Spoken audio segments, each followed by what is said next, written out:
व्यक्त करते हुए अपनी बात को विराम देता हूं। धन्यवाद। सुश्री प्रणीति शिंदे जी। अध्यक्ष महोदय, आपने मुझे बजट के ऊपर बात करने के लिए मौका दिया, मैं आपका तहे दिल से शुक्रिया अदा करती हूँ। हम भारत के लोग, जो हमारे संविधान की प्रस्तावना है, इन 4 शब्दों में भारत की ताकत और महानता छुपी है। न कोई जात, न धर्म, न भाषा, न पहराव, सिर्फ हम भारत के लोग। इसी में ही हमारी पहचान है और इसी में हमारी गरिमा बसी हुई है। पर पिछले कुछ सालों में इस पहचान को, इसी ताकत को धर्म की राजनीति से कमज़ोर बनाया गया है। आज 2024 के बजट पर बात करने के लिए आपने मुझे मौका दिया। मैं थोड़ा आपको इतिहास में ले जाना चाहती हूँ। हम सब जानते हैं और पूरा विश्व ये मानता है कि कुछ शतकों पहले भारत सोने की चिड़िया थी। उस समय जीडीपी और इस प्रकार की चीज़ें नहीं थी, पर भारत इकोनॉमिकली और कल्चरली विश्व की एक महाशक्ति थी। और हम ये भी जानते हैं कि भारत में शूरवीरों की कोई कमी नहीं थी। बावजूद इसके मुट्ठी भर हमलावरों ने हमें कई बार लूटा, और न सिर्फ लूटा, हमें सैकड़ों साल गुलाम बनाए रखा। ऐसे क्यों हुआ? पहले मुगल, फिर अंग्रेज ने भारत पर राज किया। ये वो कर पाए क्योंकि सोना, चांदी, हीरे जवाहरात, पैसे की कोई कमी नहीं थी। लेकिन कमी सिर्फ एक बात की थी, और वो थी सामाजिक एकता की। धन, दौलत, ताकत कुछ मुट्ठी भर राजाओं और समाज के ठेकेदारों के पास थी। 90% समाज प्रताड़ित था, और मैं ये कहूँगी कि जानबूझकर इन्हीं समाज के ठेकेदारों के द्वारा देश गरीब रखा गया था। आज हमारा देश दुनिया की 5वीं लार्जेस्ट इकोनॉमी है, और मुझे ये उम्मीद ही नहीं बल्कि पूरा विश्वास है कि हम जल्द ही दुनिया की पहले नंबर की इकोनॉमी बनेंगे, क्योंकि इसके प्रगति की मजबूत नींव स्वतंत्रता के बाद के सरकार ने रखी थी। पर इसी के साथ आज हम सामाजिक तौर पर जात, पात, धर्म की शाखाओं में बिखरते जा रहे हैं, कमज़ोर होते जा रहे हैं। फाइनेंशियल इनइक्वालिटीज़ बढ़ती जा रही है। पैसा और सत्ता कुछ चंद ठेकेदारों के पास संचित हो रहा है, या मैं ये कहूँगी कि सत्ता की लालसा में ऐसा करवाया जानबूझ के जा रहा है। मेरी ये सब बातें कहने का तात्पर्य यही है कि समाज की प्रगति सिर्फ मजबूत इकोनॉमी से ही नहीं, समाज की एकता में है, और हमें इतिहास में हुई गलतियों को दोहराने से बचना चाहिए। बीजेपी पिछले 1 दशक से सत्ता में है, पर इनके मुताबिक आज भी हिंदू खतरे में है। क्या ये हकीकत है, या फिर बीजेपी हिंदुओं को इस डर में रखकर अपनी राजनीति चमका रही है? आप बताएं, जो संस्कृति हजारों साल गुलामी के जंजीर में जकड़ी पड़ी है, रहने के बावजूद जिंदा है, जिंदा ही नहीं सारे विश्व में अपना डंका बजा रही है, वो खतरे में कैसे आ सकती है? पर फिर सोचने पर मुझे महसूस होता है कि बीजेपी और उनकी नीतियां की वजह से हिंदू खतरे में है। एक नदी के बहाव की तरह बहती चली आ रही हमारी हिंदू संस्कृति है। सामने आने वाले हर कट्टरता के पहाड़ों को काटते हुए, हर पत्थर के सेंध लगाते हुए वो बह रही है। उसके बहाव को ना कोई तलवार काट सकती है, ना ही कोई पहाड़ रोक सकता है। पर आज दुर्भाग्यवश उसी नदी के बहाव रोककर कट्टरता में ढालने की कोशिश की जा रही है, और मैं समझती हूँ कि यही भारतीय संस्कृति के पतन का कारण बन सकता है। अध्यक्ष महोदय, डॉक्टर बाबा साहेब अम्बेडकर ने बनाए गए संविधान के बदौलत पिछड़े और दलित वर्ग को आरक्षण के जरिए समाज में स्थान और सम्मान मिला, पर आज वह आरक्षण भी इनके नजरों में खटक रहा है। इसीलिए सभी सरकारी और निम्न सरकारी कंपनीज का प्राइवेटाइजेशन करके इनडायरेक्टली आरक्षण खत्म करने का षड्यंत्र बीजेपी कर रही है। स्पीकर सर, इनके मुताबिक गए 2014 के पहले कोई भी अच्छा काम देश में नहीं हुआ, और कुछ महानुभावों के मुताबिक देश आज़ाद ही 2014 में हुआ। खैर, आप कितनी भी कोशिश कीजिए, लेकिन इस सच्चाई को नहीं झटला सकते कि आज जो भारत चांद पर पहुंचा, उसकी नींव इसरो के रूप में पंडित नेहरू जी ने रखी थी। 2014 से बीजेपी अपने झूठे प्रोपेगेंडा से कांग्रेस की लेगेसी को मिटाने की पुरजोर कोशिश कर रही है, पर इनकी लाखों नॉन बायोलॉजिकल कोशिश के बावजूद दुनिया इस देश को नेहरू गांधी का देश ही मानेगी। ये दुनिया की किसी भी कोने में जब जाते हैं तो इनको गांधी जी के प्रतिमा के सामने ही नतमस्तक होना पड़ता है।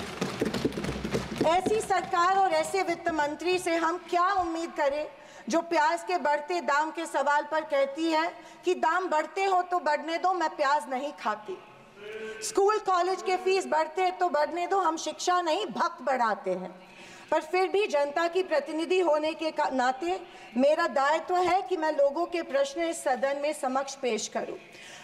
अध्यक्ष महोदय, पंतप्रधान किसान सम्मान योजना के बारे में मैं बोलना चाहती हूं। पंतप्रधान किसान योजना के माध्यम से किसानों को सालाना 6,000 रुपए दिए जाते हैं। 2,000 रुपए 3 इंस्टॉलमेंट्स में दिए जाते हैं। 2,000 रुपए दिए जाते हैं, लेकिन 18% फर्टिलाइजर्स के सैक पे उनको जीएसटी के माध्यम से देना पड़ता है। एक किसान एक साल में कम से कम 1 लाख के फर्टिलाइजर खरीदता है, तो आप 6,000 रुपए देते हो लेकिन 18,000 उनसे लेते हो। ये किस तरह की नाइंसाफी हुई उस किसान पे? आप मजाक उड़ा रहे हो उस किसान का। 6,000 रुपए देते, 18,000 रुपए जीएसटी के माध्यम में से लेते हो। जब यूपीए की सरकार थी तब फर्टिलाइजर्स और औजारों पे से जीएसटी एग्जेम्प्ट की गई थी। मेरी मांग है कि 2,000 रुपए का जो अमाउंट है, जो 6,000 सालाना मिलते हैं, वो बढ़ा के 12,000 किए जाने चाहिए। अध्यक्ष महोदय, किसान सम्मान योजना, मेरे कॉन्स्टिट्यूएंसी में करीबन 50,000 लोग इस योजना से वंचित है क्योंकि इसको अप्रूवल्स नहीं मिल रहे हैं। जब वो मंत्रालय में जाते हैं और पूछते हैं हमारी योजना को अप्रूवल को क्या हुआ, वो कहते हैं कि दिल्ली जाके पूछो, हमें नहीं पता है। तो किसान योजना, किसान सम्मान योजना का इंटेंशन क्या है? या तो किसानों को फंसाया जा रहा है किसान योजना के माध्यम में से।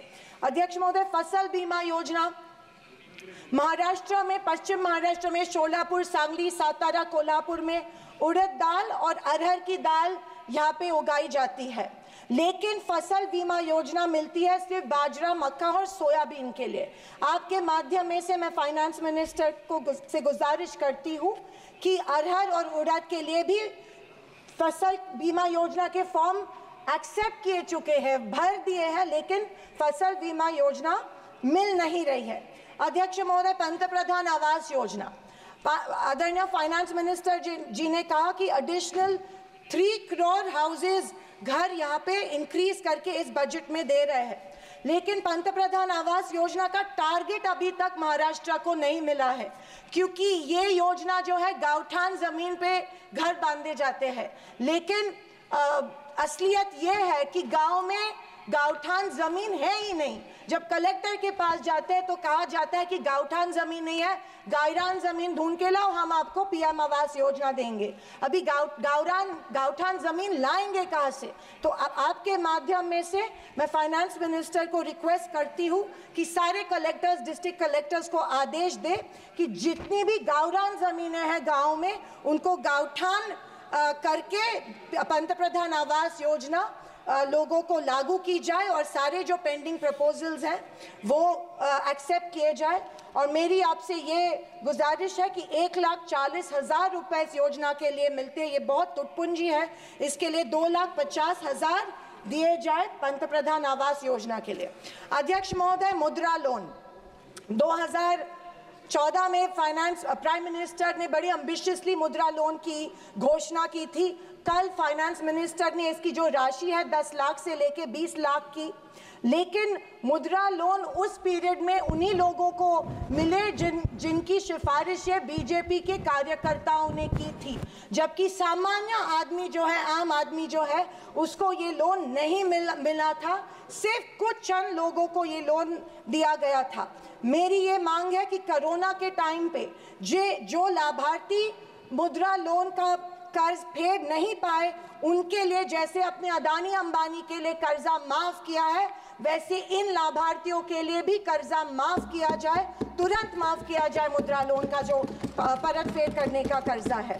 आदरणीय अध्यक्ष महोदय, माइक्रो फाइनेंस और चिट फंड्स जो दिए जाते हैं हमारे सेल्फ हेल्प ग्रुप्स को, बीड़ी कामगारों को, पावर लूम वर्कर्स को दिए जाते हैं, हमारी काफ़ी सारी महिलाओं को दिए जाते हैं, लेकिन ये माइक्रो फाइनेंस और चिट फंड्स पे के ऊपर रेगुलेटरी अथॉरिटी नहीं होती है, इसीलिए ये बेहिसाब इंटरेस्ट इन लोगों से, गरीब लोगों से लेते हैं। अध्यक्ष महोदय, मुझे इस बात का दुख हो रहा है कि कल के बजट के स्पीच में हमारी अन्न धान्य सुरक्षा योजना जो है, अन्न सुरक्षा योजना जो यूपीए सरकार ने लाई थी, उसके बारे में फाइनेंस मिनिस्टर ने कोई जिक्र नहीं किया। पिछले 10 साल से हमारे देश का जो गरीब है उसको एपीएल कार्ड धारक को अन्न धान्य योजना का लाभ नहीं मिल रहा है। 10 साल से करोड़ों लोग इस योजना से वंचित रह रहे हैं, भूखे मर रहे हैं, और जैसे शैलजा जी ने कहा था, कुपोषण का प्रमाण जो है हमारी देश में बढ़ रहा है।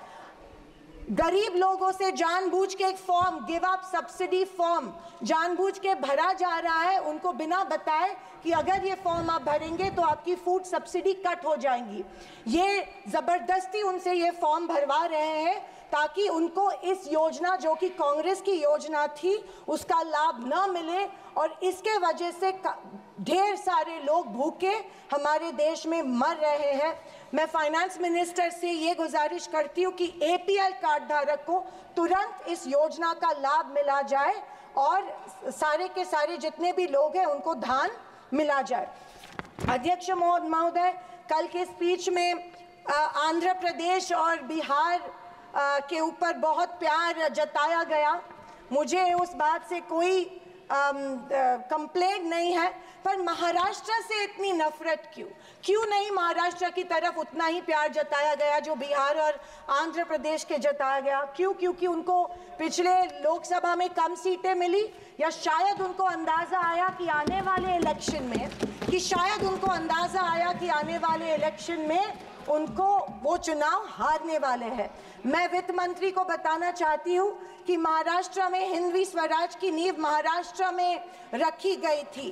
कणखर देशा, राकट देशा, दगडाचा देशा, महाराष्ट्र देशा, ये हमारे प्यारे महाराष्ट्र के बारे में कहा जाता है, लेकिन अफसोस है कि महाराष्ट्र की तरफ कोई ध्यान नहीं दिया जा रहा है, सिर्फ महाराष्ट्र का इस्तेमाल किया जाता है।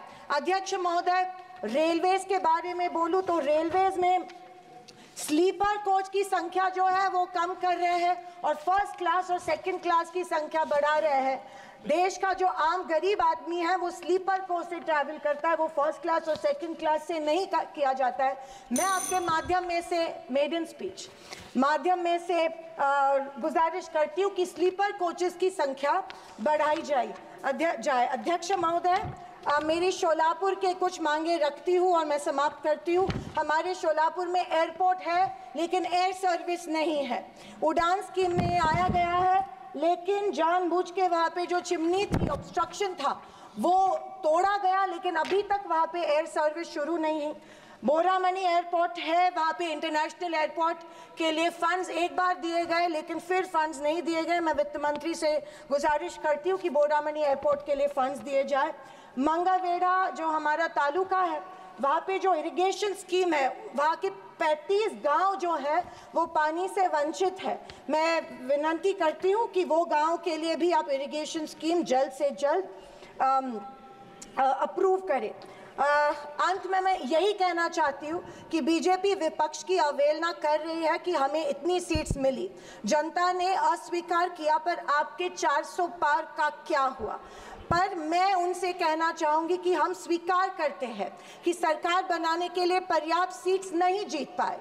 हाँ, हम हमारी बातें जनता को बेहतर तरीके से शायद नहीं समझा पाए, लेकिन ये भी कहना चाहूँगी कि हार गए तो क्या हुआ, झोला उठा के चल नहीं देंगे, यही डटे रहेंगे। एक मजबूत विपक्ष के रूप में भारत की जनता की आवाज बुलंद करते रहेंगे, सिर्फ और सिर्फ इस देश के लिए और इस देश के जनता के लिए। और आखिरी कुछ शब्द कह के मैं समाप्त करना चाहूंगी कि सत्ता की लालच में न फैलाओ समाज में ध्रुवीकरण का रोग। सत्ता की लालच में न फैलाओ समाज में ध्रुवीकरण का रोग, आपकी हस्ती मिटा देंगे हम भारत के लोग। जय हिंद, धन्यवाद, जय महाराष्ट्र। धन्यवाद। माननीय सदस्य श्री जगदीश शेट्टार जी। जगदीश